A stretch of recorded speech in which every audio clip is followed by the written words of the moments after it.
রব্বি হাবলি মিন লাদুনকা যুররিয়াতান তাইয়্যিবা ইন্নাকা সামিউদ দুআ।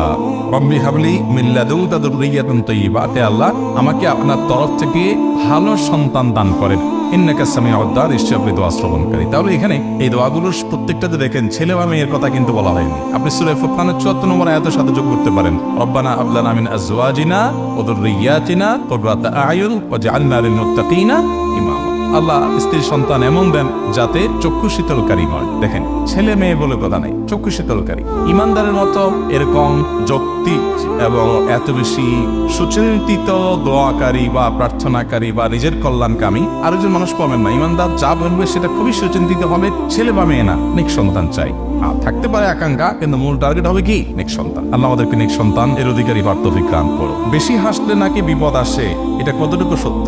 আমাদের সমাজে এরকম অনেক কথা আছে, হাত চুলকালে টাকা আসে, চোখ চুলকালে বাম পাশের চোখ চুলকালে আপনার চোখ লাফালে বিপদ আসে।